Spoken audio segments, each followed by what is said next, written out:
All right, folks, welcome back. For the latest on Dominion voting machines and Georgia, turn now to attorney Lin Wood. He defended the Covington Catholic High School kids after several fake news outlets tried to ruin their lives with false accusations. Joins us now by phone. Mr. Wood, it is a pleasure to speak with you here on the Chris Salcedo Show. Now, I know your lawsuit wasn't successful, and as you probably are aware, Georgia just certified their election.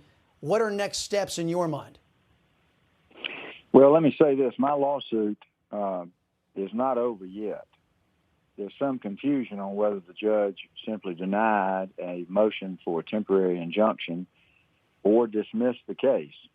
If he did the latter, we're going to go on an emergency basis to the 11th Circuit.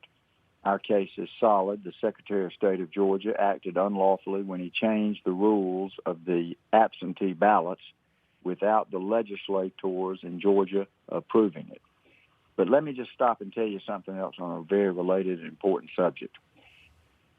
My 501c4 foundation, #FightBack, with the help of tens of thousands of freedom-loving Americans and some last-minute big help from actor Ricky Schroeder and MyPillow founder Mike Lindell, we got Kyle Rittenhouse out of jail today in Kenosha. That boy is finally free after being in jail since August the 25th, when all he did was go to Kenosha to help people and then had to defend himself when he was attacked. So Kyle Rittenhouse, with the help of tens of thousands of Americans, we raised $2 million in cash. That's what they required. Kyle Rittenhouse is going to be home with his family tonight. That's news worth celebrating. Absolutely, Mr. Wood. And you know what, just to expand on that briefly, if I can just ask you to comment, what is the status of his case? Because as everybody knows, for those of you who don't remember, Kyle Rittenhouse was up there where many Black Lives Matter individuals and a lot of Antifa thugs were trying to torch and loot and burn and harm Americans. And Mr. Rittenhouse was attacked by these individuals. Video shows that he was attacked by these individuals, and he defended himself. And of course, a lot of leftists in this country believe you don't have a right to defend yourself from left-wingers who are trying to threaten and intimidate you. So where does the case stand right now, Mr. Wood? Well, my foundation assembled criminal defense lawyers to defend Kyle, and there is a preliminary hearing set for December where they'll have to show evidence to bind this boy over. And I will tell you this. There's not one iota of evidence to support the charges against Kyle Rittenhouse. All he did, and it's captured from start to finish on videotape, all Kyle did was to defend himself when attacked. So justice is going to be served. I'd like to see it happen sooner as opposed to later, but I'm confident in his innocence and that one day the system will work and Kyle Rittenhouse will get these charges dismissed, because the boy is guilty of nothing except being a good deed doer who defended himself.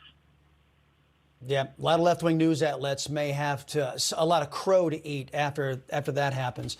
Let me bring it back to Georgia, because we were finding thousands of votes here, thousands of votes there, thousands of votes there that weren't counted. And the president has taken issue with the recount, saying that all they did was recount a bunch of invalid ballots. Can you expand on what they did in Georgia? What was not so on the up and up there? I would say on nothing. The whole election was a fraud. You're going to find, I believe, in litigation that will be filed by the president, that this election was infected by a scam, a fraud perpetrated through the voting machines where software was installed to manipulate the vote flipping.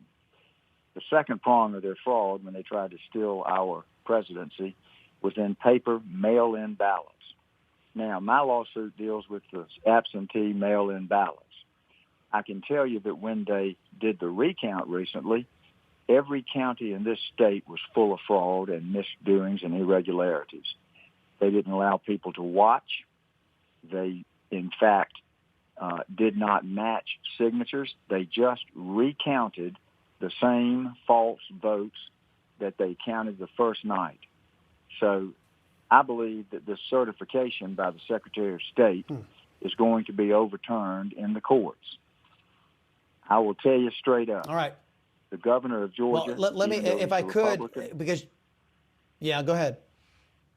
No, I simply wanted to say, even though he's a governor and he's a Republican, be careful who you think are true Republicans and conservatives right now. The label doesn't mean much. The governor of Georgia and the Secretary of State of Georgia have made deals with this voting machine and with COVID medical equipment they bought from China. There's a lot of China money involved in this country right now, and a lot of it found its way to the governor and the Secretary of State of Georgia. They don't want this election to go against Donald Trump, because Donald Trump's Department of Justice may very well be looking at those people in the near future. But President Trump won. Well, he's never going to concede. It was a landslide victory. All right. Well, that brings me to the last question I wanted to ask you about the Dominion voting machines. George W. Bush's former press secretary, Dana Perino, is out there saying that Dominion ought to be suing, these Dominion voting machines companies ought to be suing Sidney Powell and others, calling into question the integrity of their voting machines. However, Dominion voting machines not showing up to talk to legislators. Their offices are reputed to be shutting down. They're scrubbing social media. They're scrubbing the internet of their presence. They can't be found all of a sudden. Why would it be perilous for Dominion voting machines to sue Sidney Powell? Doesn't that something called discovery? That could be problematic for Dominion, couldn't it? Problematic would be putting it mildly. I have a focus in defamation law, and I will promise you, just like the governor and the Secretary of State are not going to sue me for calling them corrupt, Dominion isn't going to sue anybody. Dominion is corrupt.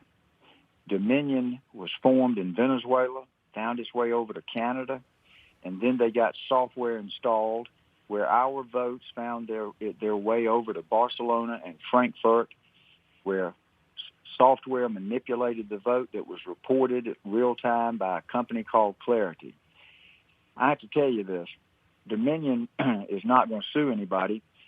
Dominion better save its money for criminal defense. If they did make the mistake of suing, you're right. Discovery will open up their cookie box and every damn lie will be revealed. Pardon my language. No, sir. I think in these times we live in, it's wholly appropriate. Lin Wood, it is a pleasure to talk with you, sir. Come back soon here to the Chris Salcedo Show. Still more to come.